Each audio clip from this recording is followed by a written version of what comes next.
Maybe your aim is amazing, and maybe your positioning is top notch. Maybe the reason you're losing games in Marvel Rivals is simply due to mentality. Now, let's be honest, being hard stuck sucks, but here's the twist. It's not just your mechanics or the matchmaking. The real final boss is upstairs.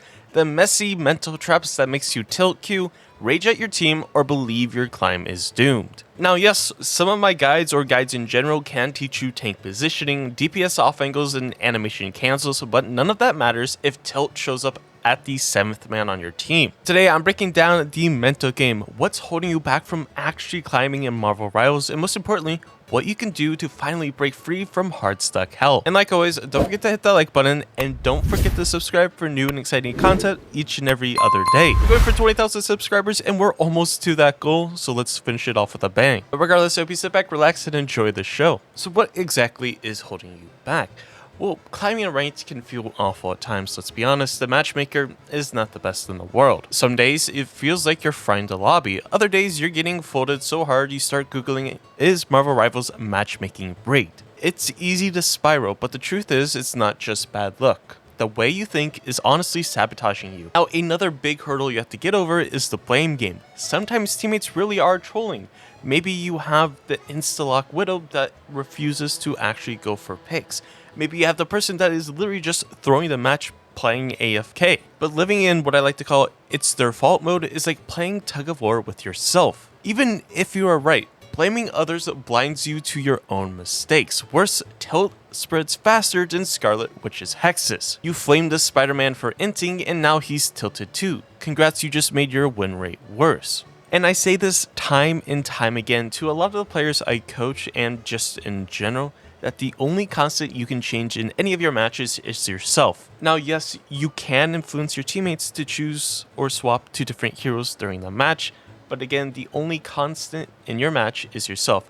Where you position, how you play, how you aim, things like that. Now, everybody knows the myth. Matchmaking is secretly rigged to keep you stuck or hard stuck in that rank. And while some games really are unwinnable or feel completely one-sided, your rank over the long run is still a mirror of you. For example, high performers believe their actions matter while low performers believe everything is out of their hands. Both are self-fulfilling, but play like you're powerless and well, you'll be powerless. Now, another big mental leap that I see a lot of players have, and something that I used to have as well, was rank anxiety. Now get this, maybe you finally hit a new rank. Maybe you reach Grandmaster, maybe you hit Celestial, maybe you hit Attorney, Gold, Plat, whatever the case may be. Now, instead of celebrating, every match feels like you're playing an Ignite tournament. You start second guessing every decision, play way too safe, and ironically make worse plays. And that's quite literally the definition of performance anxiety. And honestly, too much pressure crushes performance. The best players don't just chase the number, they chase the process. So why does this mindset matter?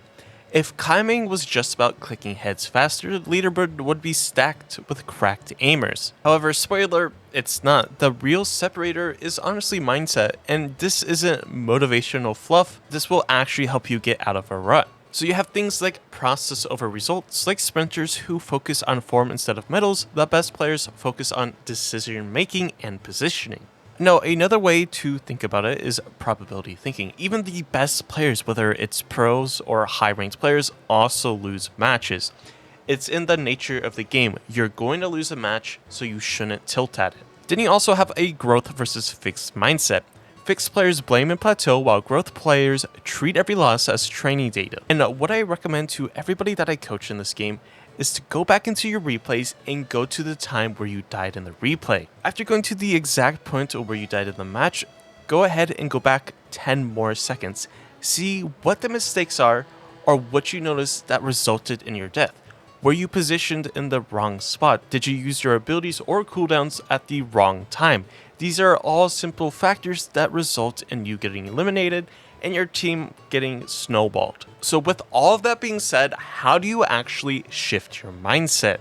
The first one, like I previously mentioned a little bit earlier in the video, is to control what you can. You want to focus only on what's in your hands, your decisions, positioning, mechanics, and communication. Forget your teammates' bad dive. Forget your teammates' bad healing or bad communication. you can't control it. Like I always say, and what I said previously, the only constant in Marvel Rivals is yourself and yourself alone. You're the only thing that you can change yourself. Now, another good way to shift your mindset, or another good tip, is to set smart goals before each ranked session or each ranked match. Typically, people will go into the day hoping to reach Eternity, GM, Celestial, Plat, Diamond by the end of the day. Now, while that might seem like a perfectly fine goal, you're indirectly going to make yourself miserable, because by the end of the day, you don't hit that rank, then all of a sudden you're super tilted. You want to start making goals that are not tied to a rank. Stuff like, maybe if you're playing Luna Snow, I want to hold 50% accuracy each match. Maybe you notice you're not playing cover too much, so you always want to have cover nearby. Another goal you can think about is to try one new flank. If you're playing a flanker like Psylocke, Black Panther, Magic, all of these small process goals snowball into big results. And trust me, it really does make a difference. Then again, you always want to treat losses as lessons. A loss isn't punishment, it's feedback. Pro players, for the most part, constantly VOD review to spot mistakes. You want to copy them. Every L is just data you can use to improve. At the end of the day, when it comes to stats and the scoreboard, you don't want to be looking at any of it. The only number I really focus on and tell people to focus on is your accuracy, because accuracy talks about the rest of the story that's going on. So what's the conclusion of the story? Well, at the end of the day, games are supposed to be fun. Marvel Rivals is something we play because we love Marvel, because it's our escape, not another source of anxiety. That's why this mental framework matters, so the climb feels like progress, not punishment. Now, this was a little bit of a shorter video than what I typically do, but I think it's information that will greatly help you if you're facing this mental roadblock.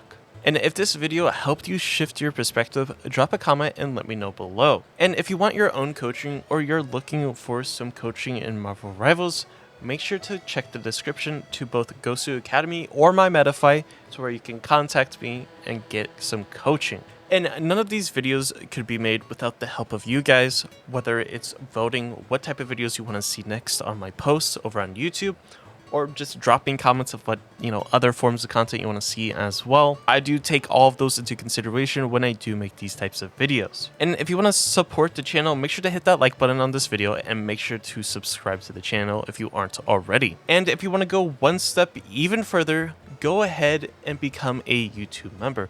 It's another way or another level to help support my channel and be able to pursue this passion. It means the world to me to have your guys' support. But with all of that being said, I hope you have a great and safe day, and I'll catch you in the next one.